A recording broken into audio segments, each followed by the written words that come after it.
क्या आपने कभी सोचा है कि एक गरीब और बेबस युवक जिसके पास दो वक्त की रोटी तक नहीं थी, वह एक दिन पूरे राज्य का राजा कैसे बन गया? क्या सचमुच शनिदेव अपने भक्तों की परीक्षा लेते हैं? और क्या धैर्य, सत्य और भक्ति इंसान की किस्मत बदल सकते हैं? आज मैं आपको सुनाने जा रहा हूँ एक ऐसी अद्भुत और प्रेरणादायक कथा जिसमें एक युवक ने अपमान, गरीबी, झूठे आरोप और कठिन परीक्षाओं का सामना किया, लेकिन शनिदेव पर अपना विश्वास कभी नहीं छोड़ा। फिर शनिदेव ने ऐसा चमत्कार किया कि उसका जीवन पूरी तरह बदल गया। इस कथा को अंत तक अवश्य सुनिए, क्योंकि इसमें छिपा है वह रहस्य जो आपके जीवन के कष्टों को भी दूर कर सकता है। बोलिए श्री शनिदेव महाराज की जय। प्राचीन समय की बात है। आर्यावर्त के एक छोटे से गाँव में धर्मपाल नाम का एक गरीब युवक रहता था। उसके माता पिता का देहांत बचपन में ही हो गया था। वह मेहनत मजदूर करके अपना जीवन यापन करता था। धर्मपाल ईमानदार, दयालु और भगवान में अटूट विश्वास रखने वाला था, लेकिन उसके जीवन में दुखों की कोई कमी नहीं थी। गांव के लोग अक्सर कहते थे कि उसके ऊपर शनि की कठोर दशा चल रही है। जिस काम को वह करता उसमें कोई न कोई बाधा आ जाती। कभी उसकी मजदूरी मार ली जाती, कभी उसकी फसल नष्ट हो जाती और कभी उसे बिना कारण अपमान सहना पड़ता। एक दिन शनिवार की संध्या को वह गांव के बाहर स्थित एक प्राचीन पीपल के वृक्ष के नीचे बैठा था। उसके मन में अनेक प्रकार की चिंताएं चल रही थी। तभी उसने देखा कि एक वृद्ध साधु वहां आए और पीपल के नीचे दीपक जलाकर शनिदेव का स्मरण करने लगे। धर्मपाल ने विनम्रता से उनके चरण स्पर्श किए और पूछा, महाराज, मैं सदैव सत्य और धर्म के मार्ग पर चलता हूँ, फिर भी मेरे जीवन में इतना दुख क्यों है? साधु मुस्कुराए और बोले, बेटा, संसार में हर दुख का कोई न कोई कारण होता है। कभी यह वर्तमान कर्मों का फल होता है और कभी पूर्व जन्मों के कर्मों का। परंतु जो व्यक्ति धैर्य रखकर शनिदेव की शरण में जाता है, उसके सभी कष्ट धीरे धीरे दूर हो जाते हैं। धर्मपाल ने पूछा, महाराज, मैं शनिदेव की कृपा कैसे प्राप्त कर सकता हूँ? साधु बोले, प्रत्येक शनिवार को प्रातः स्नान करके शनिदेव का व्रत करो, पीपल के वृक्ष पर जल अर्पित करो, सरसों के तेल का दीपक जलाओ, काले तिल का दान करो और सच्चे मन से शनिदेव की कथा सुनो। धर्मपाल ने उसी क्षण संकल्प लिया कि वह जीवन भर शनिदेव की भक्ति करेगा। अगले शनिवार से उसने व्रत आरंभ कर दिया। वह भोर में उठता, स्नान करता और पीपल के वृक्ष के नीचे जाकर श्रद्धा पूर्वक पूजा करता। धीरे धीरे उसका मन शांत होने लगा, लेकिन शनिदेव अपने भक्त की परीक्षा लिए बिना कृपा नहीं करते। कुछ ही दिनों बाद गाँव में भयंकर अकाल पड़ गया। लोगों के पास खाने के लिए अन्न नहीं बचा। धर्मपाल की थोड़ी सी बचत भी समाप्त हो गई। कई दिन तक उसे आधा पेट भोजन करना पड़ा। एक दिन भूख से व्याकुल होकर वह नगर की ओर काम की तलाश में निकल पड़ा। रास्ते में उसे एक वृद्ध महिला मिली जो अत्यंत दुर्लभ दिखाई दे रही थी। उसने धर्मपाल से कहा, बेटा, 3 दिन से भूखी हूँ, यदि तुम्हारे पास कुछ खाने को हो तो मुझे दे दो। धर्मपाल के पास केवल 2 रोटियां थी जो उसके पूरे दिन का सहारा थी। उसने बिना विचार किए दोनों रोटियां उस वृद्धा को दे दी। वृद्धा ने प्रसन्न होकर कहा, बेटा, तुम्हारा कल्याण हो, शनिदेव शीघ्र ही तुम्हारे जीवन का अंधकार दूर करेंगे। धर्मपाल आगे बढ़ गया। उसे क्या पता था कि वह साधारण वृद्धा नहीं बल्कि स्वयं शनिदेव की लीला थी। नगर पहुंचने पर उसे एक व्यापारी के यहाँ काम मिल गया। वह पूरी निष्ठा से कार्य करने लगा। कुछ ही महीनों में व्यापारी उससे बहुत प्रसन्न हो गया और उसे अपने सबसे विश्वसनीय सेवकों में शामिल कर लिया। परंतु व्यापारी के कुछ पुराने नौकर धर्मपाल की उन्नति से ईर्ष्या करने लगे। उन्होंने उसके विरुद्ध षड्यंत्र रचा और व्यापारी के खजाने से सोने की मुद्राएं चुराकर उसके कमरे में छिपा दी। अगले दिन जब चोरी का पता चला तो खोजबीन के दौरान वे मुद्राएं धर्मपाल के कमरे से बरामद हुई। व्यापारी क्रोधित हो गया। धर्मपाल बार बार कहता रहा, मालिक, मैंने चोरी नहीं की है, मैं निर्दोष हूँ, लेकिन किसी ने उसकी बात पर विश्वास नहीं किया। उसे नगर से निकाल दिया गया। धर्मपाल अत्यंत दुखी हुआ। उसे लगा कि उसके सारे प्रयास व्यर्थ हो गए, परंतु उसने शनिदेव पर से अपना विश्वास नहीं खोया। उसने मन ही मन कहा, हे शनिदेव, यदि यह आपकी परीक्षा है तो मैं इसे भी स्वीकार करता हूँ। उस रात वह एक मंदिर के बाहर सो गया। आधी रात को उसे स्वप्न आया। उसने देखा कि एक दिव्य पुरुष काले वस्त्र धारण किए हुए है। उनके हाथ में में दंड है और उनके मुख पर अद्भुत तेज है। वे बोले, धर्मपाल धैर्य रखो, सत्य की कभी हार नहीं होती, समय आने पर तुम्हारा सम्मान पूरे राज्य में होगा। यह कहकर वह अदृश्य हो गए। प्रातःकाल धर्मपाल की आंख खुली तो उसका मन नए उत्साह से भर गया। उसे विश्वास हो गया कि शनिदेव उसकी रक्षा कर रहे हैं। उधर व्यापारी को भी उसी रात एक विचित्र स्वप्न आया। स्वप्न में शनिदेव ने उसे डांटते हुए कहा, जिस व्यक्ति को तुमने चोर समझकर अपमानित किया है वह निर्दोष है, वास्तविक अपराधी तुम्हारे ही घर में है। व्यापारी घबराकर उठ बैठा, उसके शरीर से पसीना बह रहा था। वह पूरी रात सो नहीं सका। प्रातःकाल होते ही उसने अपने सभी नौकरों को बुलाया और चोरी की घटना की पुनः जांच कराने का आदेश दिया। कुछ ही समय बाद एक नौकर भय से कांपता हुआ व्यापारी के चरणों में गिर पड़ा। उसने रोते हुए स्वीकार किया कि ईर्ष्या के कारण उसने और उसके साथियों ने सोने की मुद्राएं धर्मपाल के कमरे में छिपाई थी। यह सुनकर व्यापारी को अपनी भूल का बहुत पश्चाताप हुआ। वह तुरंत धर्मपाल को खोजने निकल पड़ा, परंतु तब तक धर्मपाल नगर छोड़कर बहुत दूर जा चुका था। उधर धर्मपाल शनिदेव का नाम जपते हुए एक नए नगर की ओर बढ़ रहा था। कई दिनों की यात्रा के बाद विशाल और समृद्ध सूर्यगढ़ नामक राज्य में पहुंचा। वहां के राजा न्यायप्रिय थे, लेकिन पिछले कुछ महीनों से राज्य में अजीब घटनाएं हो रही थी। राजकोष से धन गायब हो जाता, सैनिकों के बीच झगड़े होने लगते थे और प्रजा भी परेशान रहने लगी थी। धर्मपाल को महल के अस्तबल में काम मिल गया। उसका काम घोड़ों की देखभाल करना था। वह पूरी लगन और ईमानदारी से सेवा करने लगा। शीघ्र ही सभी लोग उसके स्वभाव से प्रभावित हो गए। एक दिन राज्य के मुख्य ज्योतिषी ने राजा से कहा, महाराज, राज्य पर शनि की कुदृष्टि का प्रभाव दिखाई देता है। जब तक कोई सच्चा और धर्मनिष्ठ व्यक्ति शनिदेव की विशेष आराधना नहीं करेगा, तब तक यह संकट दूर नहीं होगा। राजा चिंतित हो गए। उसी समय महल के एक सेवक ने धर्मपाल के बारे में बताया कि वह प्रत्येक शनिवार को व्रत रखता है और शनिदेव की बड़ी श्रद्धा से पूजा करता है। राजा ने धर्मपाल को अपने सामने बुलवाया। राजा ने पूछा, युवक, क्या तुम सचमुच शनिदेव के भक्त हो? धर्मपाल ने हाथ जोड़कर उत्तर दिया, महाराज, मैं कोई बड़ा भक्त नहीं हूँ, बस इतना जानता हूँ कि दुख और सुख दोनों ईश्वर की इच्छा से मिलते हैं, इसलिए मैं शनिदेव पर विश्वास रखता हूँ। धर्मपाल की विनम्रता देखकर राजा प्रसन्न हुए। उन्होंने उसे राज्य के प्राचीन शनिदेव मंदिर में पूजा कराने का दायित्व सौंप दिया।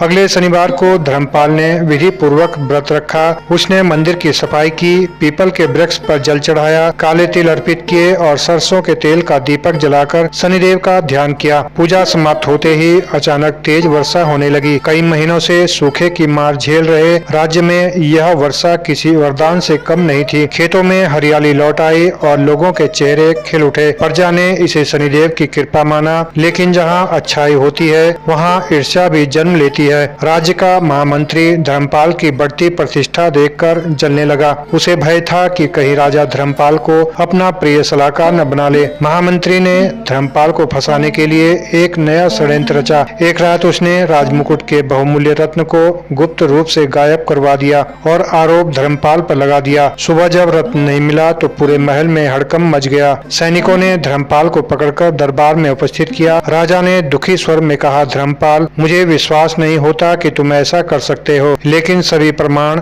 तुम्हारे विरुद्ध हैं। धर्मपाल शांत स्वर में बोला, महाराज, सत्य को किसी प्रमाण की आवश्यकता नहीं होती। यदि मैंने अपराध किया है तो दंड दीजिए और यदि निर्दोष हूँ तो न्याय स्वयं मेरा साथ देगा। राजा दुविधा में पड़ गए। अंततः उन्होंने धर्मपाल को कारागार में डालने का आदेश दे दिया, जब तक कि वास्तविक अपराधी का पता न चल जाए। कारागार की अंधेरी कोठरी में भी धर्मपाल ने शनिदेव का स्मरण नहीं छोड़ा। प्रत्येक दिन वह प्रार्थना करता, हे कर्म फलदाता, यदि यह मेरी परीक्षा है तो मुझे धैर्य दीजिए, यदि यह मेरे पूर्व कर्मों का फल है तो उसे सहने की शक्ति दीजिए। दिन बीतते गए। फिर एक शनिवार की रात कारागार में एक अद्भुत घटना घटी। धर्मपाल ध्यान में बैठा था कि अचानक पूरी कोठरी दिव्य प्रकाश से भर गई। उस प्रकाश में एक तेजस्वी पुरुष प्रकट हुए। उनके वस्त्र गहरे नीले थे, नेत्र गंभीर थे और उनके मुख से अद्भुत तेज निकल रहा था।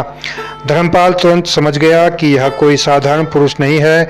वह भूमि पर दंडवत लेट गया। दिव्य पुरुष बोले, उठो धर्मपाल, तुम्हारी भक्ति, धैर्य और सत्य निष्ठा ने मुझे प्रसन्न कर दिया है। धर्मपाल ने कांपते हुए पूछा, प्रभु, आप कौन हैं? वे बोले, मैं शनेश्वर हूँ।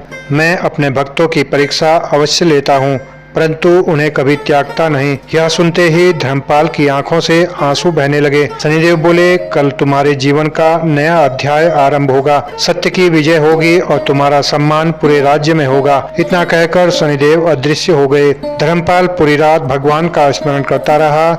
उधर उसी रात राजा को भी एक स्वप्न दिखाई दिया। स्वप्न में शनिदेव ने कहा, जिस व्यक्ति को तुमने बंदी बनाया है वही तुम्हारे राज्य का सबसे बड़ा हितैषी है। असली अपराधी तुम्हारे सबसे निकट बैठा हुआ है। राजा घबराकर जाग उठे। सुबह होते ही उन्होंने तुरंत विशेष सभा बुलाने का आदेश दिया। उन्हें नहीं पता था कि कुछ ही घंटों में ऐसा रहस्य सामने आने वाला है जो पूरे राज्य को आश्चर्यचकित में डाल देगा। प्रातःकाल होते ही सूर्यगढ़ राज्य के राजमहल में विशेष सभा बुलाई गई। राजा स्वयं सिंहासन पर विराजमान हुए और सभी मंत्री, सेनापति, राजपुरोहित तथा दरबारी उपस्थित हुए। राजा का चेहरा गंभीर था। उन्होंने सभा में कहा, कल रात्रि मुझे एक दिव्य स्वप्न प्राप्त हुआ है। मुझे विश्वास है कि राजमुकुट का रत्न चुराने वाला व्यक्ति अभी इसी सभा में उपस्थित है। यह सुनते ही सभी दरबारी एक दूसरे का मुख देखने लगे। महामंत्री के मन में भय उत्पन्न हुआ, लेकिन उसने अपने चेहरे पर सामान्य भाव बनाए रखे। राजा ने आदेश दिया कि धर्मपाल को भी कारागार से लाकर सभा में उपस्थित किया जाए। कुछ ही समय बाद सैनिक धर्मपाल को लेकर आए। कई दिनों की कैद के बावजूद उसके चेहरे पर शांति और विश्वास दिखाई दे रहा था। उसी समय राजपुरोहित आगे बढ़े और बोले, महाराज, यदि अनुमति हो तो सत्य की परीक्षा ली जाए। राजा ने सहमति दे दी। राजपुरोहित ने शनिदेव का स्मरण करते हुए एक पवित्र कलश स्थापित किया और कहा, जो भी निर्दोष है वह इस जल को स्पर्श करके सत्य बोले। यदि कोई झूठ बोलेगा तो शनिदेव स्वयं उसका भेद खोल देंगे। एक एक करके सभी दरबारियों ने जल को स्पर्श किया। अंत में महामंत्री की बारी आई। महामंत्री जैसे ही आगे बढ़ा, उसके हाथ कांपने लगे। उसने किसी प्रकार जल को स्पर्श किया और स्वयं को निर्दोष बताने लगा। उसी क्षण सभा भवन के ऊपर भयंकर गर्जना हुई। आकाश में काले बादल छा गए और एक तेज हवा चलने लगी। अचानक महामंत्री के वस्त्रों के भीतर से वही बहुमूल्य रत्न नीचे गिर पड़ा। पूरा दरबार स्तब्ध रह गया। राजा क्रोध से भर उठे। उन्होंने तुरंत सैनिकों को आदेश दिया कि महामंत्री को बंदी बना लिया जाए। महामंत्री राजा के चरणों में गिर पड़ा और रोते हुए बोला, महाराज, मुझसे बहुत बड़ा अपराध हो गया। धर्मपाल की बढ़ती प्रतिष्ठा देखकर मैं ईर्ष्या करने लगा था। उसी कारण मैंने यह षड्यंत्र रचा। राजा को अपनी भूल का गहरा पश्चाताप हुआ। वे सिंहासन से उतरकर धर्मपाल के पास आए और बोले, पुत्र, मैंने तुम्हारे साथ अन्याय किया है, मुझे क्षमा कर दो। धर्मपाल ने विनम्रता से कहा, महाराज, जो कुछ हुआ वह ईश्वर की इच्छा से हुआ। मेरे मन में किसी के प्रति कोई द्वेष नहीं है। राजा उसकी उदारता देखकर अत्यंत प्रभावित हुए। उसी दिन उन्होंने धर्मपाल को सम्मान पूर्वक मुक्त कर दिया और उसे राज्यसभा का विशेष सलाहकार नियुक्त कर दिया। समय बीतने लगा। धर्मपाल की बुद्धिमानी और न्याय प्रियता के कारण राज्य में सुख शांति बढ़ने लगी। प्रजा उसे बहुत सम्मान देने लगी। लेकिन शनिदेव अभी उसकी अंतिम परीक्षा लेना चाहते थे। कुछ महीनों बाद पड़ोसी राज्य के राजा ने सूर्यगढ़ पर आक्रमण कर दिया। उसकी सेना विशाल थी और सूर्यगढ़ की सेना उससे बहुत छोटी थी। राजमहल में चिंता फैल गई। राजा ने अपने मंत्रियों से सलाह मांगी, परंतु कोई उचित उपाय नहीं बता सका। तब धर्मपाल ने कहा, महाराज, युद्ध केवल शक्ति से नहीं बल्कि साहस और बुद्धि से भी जीता जाता है। हमें भयभीत होने की आवश्यकता नहीं है। उसने एक ऐसी योजना बनाई जिससे शत्रु सेना भ्रमित हो गई। रात्रि के समय सैनिकों ने विभिन्न पहाड़ियों पर हजारों दीपक जला दिए। दूर से ऐसा प्रतीत होने लगा मानो सूर्यगढ़ की सेना कई गुना बड़ी हो। शत्रु राजा भयभीत हो गया। उसे लगा कि सूर्यगढ़ को किसी शक्तिशाली राज्य की सहायता मिल गई है। अगली सुबह उसने बिना युद्ध किए ही संधि का प्रस्ताव भेज दिया।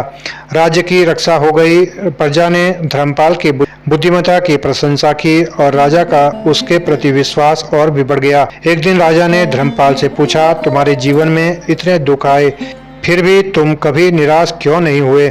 धर्मपाल ने मुस्कुराकर उत्तर दिया, महाराज, मैंने यह समझ लिया है कि दुख और सुख दोनों ही जीवन के शिक्षक हैं। दुख हमें धैर्य सिखाता है और सुख हमें ईश्वर का धन्यवाद करना सिखाता है। शनिदेव दंड नहीं देते, वे मनुष्य को उसके कर्मों का बोध कराते हैं। राजा उसकी बात सुनकर भावुक हो गए।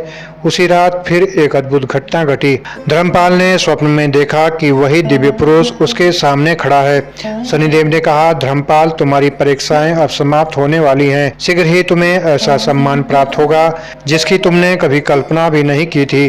प्रातःकाल जब वह उठा तो उसके मन में एक अनोखी शांति थी। उसे नहीं पता था कि भाग्य उसके लिए ऐसा चमत्कार लेकर आने वाला है जो उसके पूरे जीवन को बदल देगा। उधर राजा भी गंभीर रूप से अस्वस्थ होने लगे थे। राजवैद्य अनेक उपचार कर रहे थे, लेकिन कोई लाभ नहीं हो रहा था। पूरा राज्य चिंतित था। राजा की कोई संतान नहीं थी और भविष्य का उत्तराधिकारी कौन होगा, यह प्रश्न सभी के मन में उठने लगा था। कुछ ही दिनों में राजसभा में इस विषय पर एक महत्वपूर्ण निर्णय होने वाला था। राजा की बीमारी दिन प्रतिदिन बढ़ती जा रही थी। राजवैद्य, हकीम और दूर दूर से बुलाए गए विद्वान चिकित्सक भी उन्हें स्वस्थ नहीं कर सके। पूरा सूर्यगढ़ राज्य चिंता में डूब गया। राजा की कोई संतान नहीं थी, इसलिए राज्य के भविष्य को लेकर सभी चिंतित थे। दरबार में चर्चा होने लगी कि यदि महाराज को कुछ हो गया तो राज्य का उत्तराधिकारी कौन बनेगा। एक दिन राजा ने विशेष सभा बुलाई। सभी मंत्री, सेनापति, राजपुरोहित और राज्य के प्रमुख लोग उपस्थित हुए। राजा ने धीमे स्वर में कहा, मेरे प्रियजनों, मुझे अनुभव हो रहा है कि मेरा जीवन अब अधिक दिनों का नहीं है। इसलिए मैं चाहता हूं कि मेरे रहते ही राज्य के भावी उत्तराधिकारी का चयन हो जाए। यह सुनकर सभा में सन्नाटा छा गया। राजपुरोहित बोले, महाराज, राज्य को ऐसा शासक चाहिए जो धर्म, न्याय, दया और सत्य का पालन करे। राजा कुछ क्षण मौन रहे, फिर उन्होंने कहा, मेरे मन में एक व्यक्ति है जिसने अपने जीवन में अनेक कठिनाइयां झेली हैं, फिर भी कभी धर्म का मार्ग नहीं छोड़ा। सभी की निगाहें धर्मपाल की ओर उठ गई। धर्मपाल तुरंत खड़ा हो गया और बोला, महाराज, मैं तो एक साधारण सेवक हूँ, मुझ में राज्य चलाने की योग्यता कहाँ। राजा मुस्कुराए और बोले, यही तुम्हारी सबसे बड़ी योग्यता है। जो व्यक्ति पद और सम्मान का लोभी नहीं होता, वही उसका सही अधिकारी होता है। सभा में उपस्थित अधिकांश लोगों ने राजा के निर्णय का समर्थन किया, लेकिन कुछ स्वार्थी दरबारियों को यह स्वीकार नहीं था। वे सोचने लगे कि यदि धर्मपाल राजा बन गया, उनके अनुचित कार्यों पर रोक लग जाएगी। उन्होंने गुप्त रूप से षड्यंत्र रचना शुरू कर दिया। कुछ दिनों बाद राजा की तबीयत और बिगड़ गई। उन्होंने सार्वजनिक रूप से घोषणा कर दी कि उनके बाद धर्मपाल ही सूर्यगढ़ का उत्तराधिकारी होगा। यह समाचार पूरे राज्य में फैल गया। प्रजा प्रसन्न थी, क्योंकि धर्मपाल की ईमानदारी और दयालुता से सभी परिचित थे। उसी रात षड्यंत्रकारियों ने धर्मपाल की हत्या करने की योजना बनाई। जब धर्मपाल शनिदेव के मंदिर में ध्यान कर रहा था, तब कुछ नकाबपोश लोग वहां पहुंचे। वे उसे मारने के लिए आगे बढ़े, लेकिन जैसे ही उन्होंने तलवार उठाई, अचानक प्रकाश में बिजली चमकी और भयंकर गर्जना हुई। मंदिर के सामने खड़ा विशाल पीपल का वृक्ष जोर जोर से हिलने लगा। पक्षियों का एक बड़ा झुंड उड़कर उन हमलावरों पर टूट पड़ा। घबराकर सभी षड्यंत्रकारी भाग खड़े हुए। धर्मपाल ने आंखें खोली तो उसे कुछ समझ नहीं आया। उसने केवल इतना महसूस किया कि शनिदेव की कृपा ने उसकी रक्षा की है। अगले दिन उन षड्यंत्रकारियों में से एक व्यक्ति पकड़ा गया। उसने दरबार में अपने सभी साथियों का नाम बता दिया। राजा ने सभी अपराधियों को उचित दंड दिया और राज्य में न्याय की प्रतिष्ठा की। कुछ ही सप्ताह बाद राजा ने अंतिम बार धर्मपाल को अपने पास बुलाया। उन्होंने उसका हाथ पकड़कर कहा, पुत्र, आज मुझे पूर्ण विश्वास है कि सूर्यगढ़ का भविष्य सुरक्षित हाथों में है। हमेशा धर्म का साथ देना और प्रजा को अपनी संतान समझकर उनका पालन करना। धर्मपाल की आंखों में आंसू आ गए। उसने कहा, महाराज, मैं आपके उपकारों को जीवन भर नहीं भूलूंगा। राजा ने शनिदेव का स्मरण किया और शांत मन से अपने प्राण त्याग दिए। पूरा राज्य शोक में डूब गया। कुछ दिनों बाद शुभ मुहूर्त में धर्मपाल का राज तिलक किया गया। हजारों लोगों ने धर्मपाल महाराज की जय के जय घोष किए। जिस युवक के पास कभी 2 समय का भोजन भी नहीं था, वही आज एक विशाल राज्य का राजा बन चुका था। लेकिन धर्मपाल के मन में तनिक भी अहंकार नहीं आया। राजा बनने के बाद भी वह प्रत्येक शनिवार को व्रत रखता, पीपल के वृक्ष की पूजा करता और शनिदेव के मंदिर में दीपक जलाता था। उसका विश्वास था कि जो कुछ उसे मिला है वह केवल शनिदेव की कृपा और अपने धैर्य का फल है। समय बीतता गया। सूर्यगढ़ राज्य दिन प्रतिदिन समृद्ध होता गया। चारों ओर सुख शांति खुशहाली फैल गई। लेकिन एक दिन राज्य में एक ऐसी घटना घटी जिसने धर्मपाल को उसके पिछले जन्म के एक महान रहस्य से परिचित कराया। राजा धर्मपाल के राज्य में चारों ओर सुख शांति और समृद्धि थी। प्रजा प्रसन्न थी और दूर दूर तक उनके न्याय की चर्चा होती थी। लेकिन धर्मपाल आज भी उतने ही विनम्र थे जितने उस समय थे जब वे एक साधारण मजदूर हुआ करते थे। हर शनिवार वे स्वयं शनिदेव के मंदिर में जाकर पूजा करते, काले तिल अर्पित करते, सरसों के तेल का दीपक जलाते और प्रजा के कल्याण की प्रार्थना करते। एक दिन राज्य में एक वृद्ध तपस्वी पधारे। उनके तेज को देखकर सभी लोग आश्चर्यचकित रह गए। राजा धर्मपाल ने उनका आदर सत्कार किया और राज्य महल में ठहरने का आग्रह किया। तपस्वी मुस्कुराए और बोले, राजन, मैं यहाँ तुम्हें एक ऐसा रहस्य बताने आया हूँ जो तुम्हारे जीवन से जुड़ा हुआ है। धर्मपाल ने विनम्रता से पूछा, गुरुदेव, कृपा करके मुझे बताइए। तपस्वी बोले, तुम्हें स्मरण नहीं है, परंतु पूर्व जन्म में तुम एक बड़े धनवान व्यापारी थे। तुम्हारे पास अपार धन संपत्ति थी, लेकिन तुम्हें अपने वैभव पर अत्यधिक अहंकार हो गया था। राजा ध्यानपूर्वक सुनने लगा। तपस्वी आगे बोले, एक बार एक निर्धन ब्राह्मण सहायता मांगने तुम्हारे द्वार पर आया। उसके परिवार के पास भोजन तक नहीं था, परंतु तुमने उसका अपमान करके उसे खाली हाथ लौटा दिया। यह सुनकर धर्मपाल का हृदय दुख से भर गया। तपस्वी बोले, ब्राह्मण ने कोई श्राप नहीं दिया, लेकिन उसके दुख और तुम्हारे अहंकार के कारण तुम्हारे कर्मों का फल निश्चित हो गया। अगले जन्म में तुम्हें गरीबी, अपमान और कठिन परीक्षाओं का सामना करना पड़ा। धर्मपाल की आंखों से आंसू बहने लगे। उन्होंने कहा, गुरुदेव, यदि यह सत्य है तो मैं वास्तव में अपने कर्मों का फल भोग रहा हूँ। तपस्वी मुस्कुराए और बोले, हाँ राजन, लेकिन तुम्हारी सबसे बड़ी विशेषता यह रही कि कठिनाइयों के समय भी तुमने ईश्वर और शनिदेव पर विश्वास नहीं छोड़ा। तुमने किसी से द्वेष नहीं किया, किसी का बुरा नहीं चाहा और सदैव धर्म का पालन किया। इसी कारण शनिदेव तुमसे अत्यंत प्रसन्न हुए। इतना कहकर तपस्वी ध्यान में लीन हो गए। अचानक उनके शरीर से दिव्य प्रकाश निकलने लगा। पूरा कक्ष अलौकिक तेज से भर गया। धर्मपाल और वहां उपस्थित सभी लोग आश्चर्य से देखने लगे। कुछ ही क्षणों में तपस्वी का रूप बदल गया। उनके स्थान पर स्वयं शनिदेव प्रकट हो गए। उनका दिव्य स्वरूप देखकर राजा धर्मपाल भूमि पर दंडवत लेट गए। उन्होंने कांपते हुए कहा, हे कर्म फलदाता, हे न्याय के देवता, मैं आपका कोटि कोटि प्रणाम करता हूँ। शनिदेव बोले, धर्मपाल, उठो। तुम्हारी भक्ति, धैर्य और सत्य निष्ठा ने मुझे अत्यंत प्रसन्न किया है। धर्मपाल ने हाथ जोड़कर कहा, प्रभु, यदि आप मुझसे प्रसन्न हैं तो मुझे कोई धन, वैभव या शक्ति नहीं चाहिए। बस मेरी प्रजा सदैव सुखी रहे और मेरे जीवन और मेरे मन में कभी अहंकार न आए। शनिदेव प्रसन्न होकर बोले, राजन, यही कारण है कि तुम मेरी कृपा के पात्र बने हो। जो व्यक्ति केवल अपने लिए नहीं बल्कि दूसरों के लिए सोचता है, वही सच्चा भक्त कहलाता है। फिर शनिदेव ने वरदान दिया, जब तक तुम्हारा नाम संसार में लिया जाएगा, लोग यह स्मरण करेंगे कि धैर्य, सत्य और भक्ति से हर कठिनाई पर विजय प्राप्त की जा सकती है। जो मनुष्य श्रद्धा से शनिवार का व्रत करेगा, जरूरतमंदों की सहायता करेगा, पीपल के वृक्ष की सेवा करेगा और सच्चे मन से मेरा स्मरण करेगा, उसके जीवन के कष्ट धीरे धीरे दूर होंगे। यह कहकर शनिदेव अंतर्ध्यान हो गए। पूरा राजमहल जय शनिदेव महाराज के जयघोष से गूंज उठा। उसी दिन के बाद धर्मपाल ने राज्य भर में धर्मशालाएं, गौशालाएं और अन्य क्षेत्र बनवाए। कोई भी गरीब भूखा न रहे, इसकी व्यवस्था की। उन्होंने प्रत्येक शनिवार को विशेष भंडारे का आयोजन शुरू किया, जहां सभी लोग बिना भेदभाव के भोजन करते थे। वर्षों तक उन्होंने न्याय और धर्म के साथ राज्य किया। जब उनका जीवन पूर्ण होने का समय आया, तब उन्होंने अपने उत्तराधिकारी को धर्म और सेवा का मार्ग सिखाया और शांत मन से भगवान का स्मरण करते हुए देह त्याग दी। कहते हैं कि उनके जाने के बाद भी सूर्यगढ़ की प्रजा उन्हें एक आदर्श राजा के रूप में याद करती रही। इस कथा से हमें शिक्षा मिलती है कि अहंकार मनुष्य को पतन की ओर ले जाता है, जबकि विनम्रता उसे ऊंचा उठाती है।